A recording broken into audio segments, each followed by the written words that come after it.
Budget ಆಗುತ್ತೆ, ಇದು budget ಆದ್ಮೇಲೆ ಪ್ರಧಾನಮಂತ್ರಿಗಳು ಮಾತಾಡ್ಬಿಡ್ತಾರೆ, ಬೇರೆ ಬೇರೆ ಸಂದರ್ಭಗಳು ಅವ್ರು ಮಾತಾಡ್ತಾರೆ.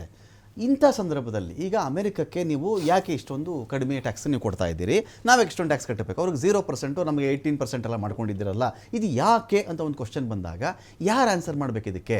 ಆಯ್ತಪ್ಪ ಸದನದಲ್ಲೇ ನಿಂತ್ಕೊಂಡು ನೋಡ್ರೆ ಇಂತಿಂಥ ಕಾರಣ, ಬೇರೆ ದೇಶಕ್ಕೆ ಇಷ್ಟ ಹಾಕಿದ್ದಾರೆ, ನಮ್ಮ ದೇಶಕ್ಕೆ ಇಷ್ಟ ಆಗ್ತಿದ್ದಾರೆ, ಇದು ಬಿಟ್ಟರೆ ನನ್ನ ಬಳಿ ದಾರಿ ಇಲ್ಲ, ಇದಕ್ಕೂ ಅದ್ಯಾವುದೋ ಫೈಲ್ಸ್ ಅಂತ ಹೇಳ್ತಾ ಇದ್ದೀರಲ್ಲ, ಇದಕ್ಕೆ ನಾನು ರಾಜಿ ಆಗಿಲ್ಲ, ಇದನ್ನು ಮಾತಾಡಿಬಿಟ್ರೆ ಏನು ಮಹಾ ಹೋಗ್ಬಿಡ್ಬಹುದು ಅಂತ. ಒಂದು ಈ ಇದೇ ಸ್ಪೀಕರ್ ಅವ್ರಿಗೆ ಸಂಭವನೀಯ ದಾಳಿಗಳ ಬಗ್ಗೆ ಮೊದಲೇ ಸಾಕಷ್ಟು ಪೂರ್ವವಾಗಿ ಮಾಹಿತಿ ಇರುವುದು ನಿಜವಾದರೆ ಮಾರ್ಷಲ್ ವ್ಯವಸ್ಥೆ ನಮ್ಮಲ್ಲಿ ಬೇಕಾಗಿಲ್ಲ, ಮೊದಲೇ ಗೊತ್ತಿರುತ್ತಲ್ಲ, ನೋಡಿ ಮಾರ್ಷಲ್ಗಳ ನಿಮ್ದು ಯಾವ್ದು ಕೆಲಸ ಅವಶ್ಯಕತೆ ಇಲ್ಲ, ನನಗೆ ಈ ದಾಳಿಗಳು ನಡೆಯುವ ಸ್ಥಳ, ಯಾರ ಮೇಲೆ ನಡೆಯುತ್ತೆ, ವ್ಯಕ್ತಿ ಯಾರು ಮಾಡ್ತಾರೆ, ಇದು ಮೊದಲೇ ಮಾಹಿತಿ ಇದೆ, ಮಾರ್ಷಲ್ ನೀವು ಕೆಲಸಕ್ಕೆ ಬರಬೇಡಿ, ಇದ್ಮೇಲೆ ಹೋಗಲಿ ಅಂತ ಹೇಳ್ಬಿಡ್ಬೋದಾಗಿತ್ತಲ್ಲ ಬಿರ್ಲಾ ಅವರು. ಸರ್ ಯಾಕೆಂದರೆ ನಾನಾಗಲೇ ಹೇಳ್ದಂಗೆ ಲೀಡರ್ ಆಫ್ ಆಪೋಸಿಷನ್ಗೆ ಸ್ಕೈ ಇಸ್ ದ ಲಿಮಿಟ್ ಅಂತ ಮಾತಾಡೋದು ಅಂತ ಹೇಳುತ್ತೆ. ಈಗ ತಾವು ಈ ಒಂದು ಚರ್ಚೆನಲ್ಲಿ ತಾವೇ ಸಭಾಧ್ಯಕ್ಷರ ತರ ನಾವು 4 ಜನ ಕುಂತಿದ್ದೀವಿ, ಗೊತ್ತಾಗುತ್ತೆ ತಮಗೆ ಯಾರು ಏನ್ ಮಾತಾಡ್ತಾರೆ, ಏನ್ ಇದಾಗುತ್ತೆ ಅಂತ ತಮ್ಗೆಲ್ಲಾನು ಮಾಹಿತಿ ಇರುತ್ತೆ ಸರ್ ಅಲ್ಲಿ.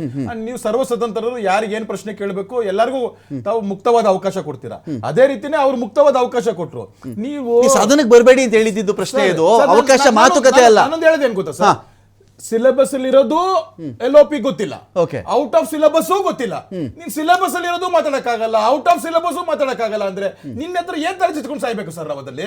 ನಾ ಹೇಳ್ತಾ ಇರುವಂತದ್ದು ಸರ್, ರಾಷ್ಟ್ರಪತಿಯ ಭಾಷಣದ ಮೇರೆಗೆ ನೀವು ಸರ್ಕಾರನ ಟೀಕಿಸಕ್ಕೆ ಒಂದ್ ನಿಮಿಷ ಎದು ಹೇಳೋ ಬದಲು ಮೋದಿನೇ ಹೇಳ್ಬಿಡ್ಬೇಕು, ಅಲ್ಲಪ್ಪ ನೀನ್ ಏನ್ ವಿಷಯ ಮಾತಾಡ್ತಿದ್ಯಾ ಅಂತ ಮೋದಿನೇ ಹೇಳ್ಬೇಕಾಗಿತ್ತಲ್ಲ ಅಂತ ಕೇಳ್ತಾರೆ. LOP ಹಾಕಿದ್ದಾರೆ ಸರ್, ಸರ್ಕಾರವನ್ನು ಟೀಕಿಸಕ್ಕೆ 1000 ಅವಕಾಶ ಐತೆ, 1000 ಅವಕಾಶ ಐತೆ, ನೀನ್ ನಿಂತ್ಕೊಂಡು ಮಾತಾಡಪ್ಪ. ನೀನು ನಾನ್ ನಿಂತ್ಕೊಂಡ್ರೆ ಭೂಕಂಪ, ಅದ್ರ ಒಂದು ಭಾಗ ನರವಣೆ ಪುಸ್ತಕ ಅಂತ, ಅದ್ರ ಒಂದು ಭಾಗ ನರವಣೆ ಪುಸ್ತಕ, ಚೈನಾ ಬಗ್ಗೆ ಸದ್ಯ ಗೊತ್ತಾಗಬೇಕು ನನಗೆ, ಗ್ಯಾಲ್ವನ್ ಕಣಿವೆ ರಹಸ್ಯ ಗೊತ್ತಾಗಬೇಕು ನನಗೆ, ಏನ್ ನಡೀತು ನರವಣೆ ಪುಸ್ತಕ ಬರ್ತಿದ್ದಾರೆ ಅಂತ ಅವ್ರು ಹೇಳ್ತಿರೋದು. ನಮ್ಮ ದೇಶದ ರಕ್ಷಣಾ ವ್ಯವಸ್ಥೆಯಲ್ಲಿ ಒಬ್ಬ ಯಾರಾದ್ರೂ ಹಿರಿಯರು ನಿವೃತ್ತರಾದ್ರೆ ಅದಕ್ಕೊಂದು ಕಾಲಮಿತಿ ಇರುತ್ತಲ್ಲ ಸರ್ ಅಲ್ಲಿ. ಈ ಕಾಲಮಿತಿನಲ್ಲಿ ತಮ್ಮ ಏನು ಅನುಭವ ತಾವು ಹಂಚ್ಕೋಬಹುದು. ಇದೊಂದೇ ಒಂದು ಪುಸ್ತಕಕ್ಕೆ ಮಾತ್ರ ಪರ್ಮಿಷನ್ ಸಿಕ್ತಿಲ್ಲ, ಇನ್ನೆಲ್ಲಾ ಪುಸ್ತಕಕ್ಕೂ ಪರ್ಮಿಷನ್ ಸಿಕ್ಕಿದೆ ಅಂದಾಗ ಇಲ್ಲಿ ಏನೋ ಸತ್ಯ ಇದೆ ಅಂತ ಭಾವಿಸ್ಬೇಕಾ ನಾವು, ಸುಳ್ಳಿದೆ ಅದಕ್ಕೆ ತಡಿತಾ ಇದ್ದಾರೆ ಅಂತ ನಾವು ಭಾವಿಸ್ಬೇಕಾ ಅಂತ ಸರ್. ಅವ್ರಲ್ಲಿ ಸದನದಲ್ಲಿ ಅಮಿತ್ ಶಾ ಅವ್ರು ಹೇಳಿದಂತದ್ದು ಪ್ರಕಟಿತನ ಅಪ್ರಕಟಿತನ, ಸಿಂಪಲ್, ಅನ್ಪಬ್ಲಿಷ್ಡ್ ಆಗಬೇಕಾದಾಗ where is the permission is given is ministry of defence. So ministry of defence ಆಗಿ ಇದು ಸುಮ್ಮ ಕಾಮನ್ ಸೆನ್ಸ್ ಸರ್ ಇದರಲ್ಲಿ. ಆ ತರದ್ದು ಅಲ್ಲಿ ಪರ್ಮಿಷನ್ಸ್ ಇದಿಲ್ದಿರ ಮಾಡಿದಾಗ ಇದನ್ನ ಉಲ್ಲೇಖ ಮಾಡಬೇಡಿ. ಅದು ಬಿಟ್ಟು ರಾಷ್ಟ್ರಪತಿಗಳ ಭಾಷಣದಲ್ಲಿ ನೀವೇನ್ ಬೇಕಾದ್ರೂ ಚರ್ಚೆ ಮಾಡಿ, ನೀವೇನ್ ಬೇಕಾದ್ರೂ ಮಾತಾಡಿ. ಇದೆಲ್ಲವನ್ನು ಬಿಟ್ಟು ರಾಷ್ಟ್ರಪತಿಗಳ ಭಾಷಣದ ಮೇಲೆ ವಂದನಾ ನಿರ್ಣಯದ ಮೇಲೆ ಪ್ರಧಾನಮಂತ್ರಿ ಮಾತಾಡಿ ಹೋಗಿದ್ರು ಸಮಸ್ಯೆ ಇರ್ಲಿಲ್ಲ ಅಲ್ವಾ?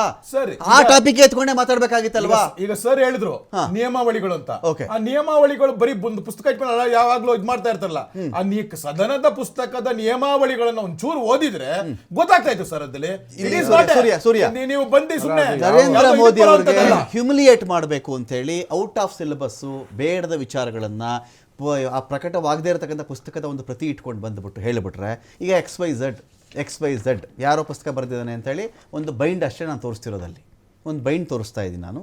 ಈ ಥರದ ಪುಸ್ತಕ ತೋರಿಸ್ಬಿಟ್ಟು ಸೂರ್ಯ ಮುಕುಂದರಾಜ್ ಹೀಗೆ, ಸೂರ್ಯ ಮುಕುಂದರಾಜ್ ಹಾಗೆ ಅಂತ ಹೇಳಿ ನಾನು ಹೇಳ್ಬಿಡ್ಬಹುದಾ? ಅಲ್ಲ, ಈಗ ವಿಚಾರ ಇರೋದು ಪಬ್ಲಿಷರ್ ಯಾರು, ಬರೆದಿರೋರು ಯಾರು, ಯಾವಾಗ ಬರೆದ್ರು, ಎಲ್ಲಿ ಸಿಕ್ತಿದೆ ಪುಸ್ತಕ ನೋಡಿ. ಆಮೇಲೆ ಅವ್ರು ಹೇಳ್ತಾರಲ್ಲ, ಇದರಲ್ಲಿ ಬಹಳ ಜನ ಮಾತ್ರ ಸದನದಲ್ಲೇನೆ ನೋಡಿ, ಆ ಪುಸ್ತಕ ಪ್ರಕಟವಾಗಿದ್ರೆ ನಾವು ಅದ್ರ ಬಗ್ಗೆ ಓದ್ತಾ ಇದ್ವಿ, ಸತ್ಯಾಸತ್ಯತೆ ನಾವು ತಿಳ್ಕೊಂಡು ಅದ್ರ ಬಗ್ಗೆ ನಾವು ಡಿಬೇಟ್ ರೆಡಿ ಆಗ್ತಾ ಇದ್ವಿ. ಪುಸ್ತಕ ಎಲ್ಲೂ ಸಿಗದೇ ಇರೋ ಪುಸ್ತಕ ಇಟ್ಕೊಂಡು ಬಂದ್ಬಿಟ್ಟು ಈ ಮನುಷ್ಯ ಈ ತರ ಮಾತಾಡ್ಬಿಟ್ಟು ಏನು ಮಾಡೋದು ಕೇಳಿದ ಜನ ಸುಳ್ಳ. ಈಗ ರಾಜನಾಥ್ ಸಿಂಗ್ ಅವ್ರಿಗೆ, ಅಮಿತ್ ಶಾ ಅವ್ರಿಗೆ, ನರೇಂದ್ರ ಮೋದಿ ಅವ್ರಿಗೆ ಈ ಪುಸ್ತಕ ಸಿಗುತ್ತೆ. ಅವ್ರಿಗೆ ಸಿಗಲ್ಲ ಅಂತೇನಿಲ್ಲ, ಯಾಕೆಂದ್ರೆ ಪರ್ಮಿಷನ್ಗೆ ಅವ್ರ ಹತ್ರನೇ ಹೋಗಿರೋದು. ಸೊ ಅವ್ರು ಆ ಪುಸ್ತಕ ಆಮೇಲೆ ಇನ್ನೊಂದು, ಈ ಸದನದಲ್ಲಾಗಿರ್ಬೋದು, ಸದನ ಕೂಡ ಒಂದು ಕ್ವಾಸಿ ಜುಡಿಷರಿ ಬಾಡಿ, ಒಂದು ಕೋರ್ಟ್ ತರಾನೇ. ಸೊ ಅಲ್ಲೂ ಕೂಡ ಅನೇಕ ಈ ಹಿಂದೆ RTI ಬರೋಕ್ಕಿಂತ ಮುಂಚೆ ನೀವು ದಾಖಲಾತಿಗಳನ್ನ ತಗೊಂಡ್ಬರ್ಬೇಕಾರೆ ಯಾವುದೋ ಅಟೆಸ್ಟೆಡ್ ದಾಖಲಾತಿಗಳು ಆಗಿರ್ತಾ ಇರಲಿಲ್ಲ, ಅದು ಸರ್ಟಿಫೈಡ್ ಅಲ್ಲ. ನಿಮ್ಗೆ ಆ ದಾಖಲಾತಿಗಳು ಇವಾಗ ಯಾವುದೋ ಸರ್ಕಾರದಲ್ಲಿ ನೀವು ಮಾಡ್ತಾ ಇರುವಂಥ ಆದೇಶ ಆಗಿರ್ಬೋದು, ಅಥವಾ ತಗೊಂಡಿರುವಂಥ ನಿರ್ಣಯ ಆಗಿರ್ಬೋದು, ಕೊಟ್ಟಿರುವಂಥ ಟೆಂಡರ್ ಆಗಿರ್ಬೋದು, ಆ ದಾಖಲೆಗಳನ್ನ ಇನ್ನೊಬ್ರು ತಗೊಂಬಂದು ಕೊಡ್ತಾ ಇದ್ರು. ಮಾಧ್ಯಮಗಳಿಗೆ ಅದನ್ನ ಇನ್ನೊಬ್ರು ನಿಮ್ ಸೋರ್ಸ್ ಅಲ್ಲಿ ಕೊಡ್ತಾ ಇದ್ರು, ನೀವು ಅದನ್ನ ಪ್ರಕಟಣೆ ಮಾಡ್ತಾ ಇದ್ರಿ. ಹಂಗಂತ ಹೇಳ್ಬಿಟ್ಟು ನಾವ್ ಇನ್ನೂ ಆದೇಶನೇ ಕೊಟ್ಟಿಲ್ಲ, ಆಗ್ಲೇ ನೀವು ಪ್ರಕಟಣೆ ಮಾಡ್ಬಿಟ್ಟಿದ್ದೀರಾ, ಇದು ತಪ್ಪು ಅಂತ, ಔಟ್ ಆಫ್ ಸಿಲೆಬಸ್ ಅಂತ ನೀವು ಹೇಳ್ತಾ ಇದ್ರ. ಅವತ್ತು ರಾಜೀನಾಮೆ ಕೊಟ್ಟಿಲ್ವಾ ಎಷ್ಟೋ ಜನ? ಈಗ ತಾನೇ ಅನ್ವಯ್ ಸರ್ ಹೇಳಿದ್ರಲ್ಲ, ಯಾಕೆ ಸುಬ್ಬಯ್ಯ ಅವ್ರು ತಗೊಂಡ್ಬಂದು ಆ ಥರ ಇಡ್ತಾ ಇದ್ರು, ರಾಜೀನಾಮೆ ಕೊಟ್ಟಿದ್ದಾರೆ ಅಂತ. ಸೊ ನೀವು ಆ ದಾಖಲಾತಿಗಳ ಬಗ್ಗೆ ಯಾಕೆ ಅವತ್ತು ಯಾರು ಕ್ವಶನ್ ಮಾಡ್ತಾ ಇದ್ರ? ಇವತ್ತು ನಿಮ್ಗೆ ಒಂದು ಆತ್ಮಸಾಕ್ಷಿ ಇರಬೇಕು, ಈ ದೇಶವನ್ನ ಎದುರಿಸುವಂತ ಧೈರ್ಯ ಇರಬೇಕು. ಅದು ಎರಡೂ ಇಲ್ಲ ನಿಮ್ಗೆ. ನಿಮ್ಮಲ್ಲಿ ಭಯ ಇದೆ, ಉಳುಕಿದೆ. ಆ ಉಳುಕಿರೋದಕ್ಕೆ ಈ ತರ ಔಟ್ ಆಫ್ ಸಿಲೆಬಸ್ ಇದ್ರೊಳಗಡೆ ಇಲ್ಲ, ನೀವು ಬಿಸ್ನೆಸ್ ಸದನದ ಇದ್ರೊಳಗಡೆ ತಗೊಂಡ್ಬಂದಿಲ್ಲ. ಸೊ ಆ ಥರ ಎಲ್ಲ ತಗೊಂಡ್ಬಂದು ಇವತ್ತು ಮಾತಾಡ್ತಾ ಇದ್ದಾರೆ. ಇವತ್ತು ನರೇಂದ್ರ ಮೋದಿ ಸರೆಂಡರ್ ಆಗ್ಬಿಟ್ಟಿದ್ದಾರೆ. ವೆನಿಜುವೆಲಾ ಅಧ್ಯಕ್ಷನ ಡೊನಾಲ್ಡ್ ಟ್ರಂಪ್ ಕಿಡ್ನಾಪ್ ಮಾಡಿಸಿದ ನಂತರ ನೀವು ಅಲ್ಲೇ ತೈಲ ತಗೊಬೇಕು ಅಂತ ಹೇಳ್ತಾರೆ, ಅಮೆರಿಕಾದಿಂದಾನೇ ತೈಲ ತಗೊಬೇಕು ಅಂತ ಹೇಳ್ತಾರೆ, ರಷ್ಯಾ ಜೊತೆ ವ್ಯಾಪಾರ ಮಾಡಂಗಿಲ್ಲ ಅಂತ ಹೇಳ್ತಾರೆ. ಇದೆಲ್ಲದಕ್ಕೂ ನರೇಂದ್ರ ಮೋದಿ ಕಣ್ಣು ಮುಚ್ಕೊಂಡು ಸೈನ್ ಹಾಕಿದ್ದಾರೆ. ಯಾಕೆ? ಇದನ್ನ ಎಲ್ಲಿ ಉತ್ತರ ಕೊಡ್ಬೇಕು ಅವರು? ಸದನದಲ್ಲಿ ಹೇಳ್ಬೇಕಲ್ವಾ? ಬಜೆಟ್ ಮೇಲಿನ ಭಾಷಣ ಅಂದ್ರೆ ಇದು ಬಜೆಟ್ ಒಳಗಡೆ ಬರಲ್ವಾ? ಇದು ಔಟ್ ಆಫ್ ಸಿಲೆಬಸ್. ಅಮೆರಿಕ ಜೊತೆ ನೀವು ಟ್ರೇಡ್ ಮಾಡೋದು ಬಜೆಟ್ ಅಲ್ವಾ? ಅದು ಅಮೆರಿಕ ಕೊಟ್ಟಿರುವಂತ ಟ್ಯಾರಿಫ್ ನ ನೀವು ಕಣ್ಮುಚ್ಕೊಂಡು ಈ ವಿಚಾರ ಜಾಸ್ತಿ ಕೇಳಿದ್ರೆ ನರವಣೆ ಬುಕ್ ಬಗ್ಗೆ ಜಾಸ್ತಿ ಅಲ್ಲ. ನೀವು ನೆಕ್ಸ್ಟ್ ಮಾತಾಡಕ್ಕೆ ಬಿಡ್ತಾ ಇಲ್ವಲ್ಲ ನೀವು? ಇಲ್ಲೇ ಈಗ ಸದನದ ಒಬ್ಬ ಆಪೋಸಿಷನ್ ಪಾರ್ಟಿ ಲೀಡರ್ಗೆ ಎಲ್ಲ ವಿಚಾರವನ್ನು ಮಾತಾಡ್ಬೇಕು. ಆಯ್ತು, ನಿಮ್ಮ ಹತ್ರ ಟ್ಯೂಷನ್ ಕಳಿಸ್ತೀವಿ ಬಿಡ್ರಿ. ಆಯ್ತು, ನಿಮ್ಮ ಹತ್ರ ನರೇಂದ್ರ ಮೋದಿ ತರ ಟೆಲಿಪ್ರಾಂಪ್ಟರ್ ಇಟ್ಕೊಂಡು ರಾಹುಲ್ ಗಾಂಧಿ ಭಾಷಣ ಮಾಡಲ್ಲ. ಮಾಧ್ಯಮಗಳು ಮೈಕ್ ಇಡಿದ್ರೆ ನರೇಂದ್ರ ಮೋದಿ ಬೆಬ್ಬೆ ಬೆಬ್ಬೆ ಅಂತ ಓಡೋಬಿಡ್ತಾರಲ್ಲ, ಆ ತರ ಯಾವತ್ತು ರಾಹುಲ್ ಗಾಂಧಿ ಓಡೋಗಿಲ್ಲ. ಬೇವ್ತಾರೆ ಮಾತಾಡ್ಸಿ, ಒಂದು ಪ್ರೆಸ್ ಮೀಟ್ ಮಾಡಿಸ್ರಿ. ಪ್ರೆಸ್ ಮೀಟ್ ಮಾಡ್ಸಪ್ಪ ನೀವು. ಯೋಗ್ಯತೆ ಇಲ್ಲ. ಇವತ್ತವರೆಗೂ ಬರೀ ಇದು ಏನೋ ಸ್ಕ್ರಿಪ್ಟೆಡ್. ಮಾವಿನಕಾಯಿ ತಿನ್ನೋದ್ ಹೆಂಗೆ, ಟೀ ಹೆಂಗ್ ಮಾಡ್ತಿದ್ದೆ, ಮೋರಿಯಿಂದ ಹೆಂಗೆ ಗ್ಯಾಸ್ ಉತ್ಪತ್ತಿ ಮಾಡ್ತಿದ್ದೆ, ಬರೀ ಇಂಥ ಕಥೆಗಳೇ. ಯಾವ್ದಾದ್ರು ಒಂದೇ ಒಂದು ಅದು ನಿಮ್ದೇ ರೀ, ಅದು ನಿಮ್ದೇ. ನರೇಂದ್ರ ಮೋದಿ ಹೇಳಿರೋದ್ನೇ ರಾಹುಲ್ ಗಾಂಧಿ ಹೇಳಿದ್ದು. ತೋರಿಸ್ತಾ ನಿಮ್ಗೆ ನರೇಂದ್ರ ಮೋದಿ ಹೇಳಿರೋದು? ಅದೇ ನೋಡಿ, ಇದು ವಾಟ್ಸ್ಆಪ್ ಯೂನಿವರ್ಸಿಟಿ. ಯದುಕುಮಾರ್ ಸುಳ್ಳು ಹೇಳ್ತಾರೆ.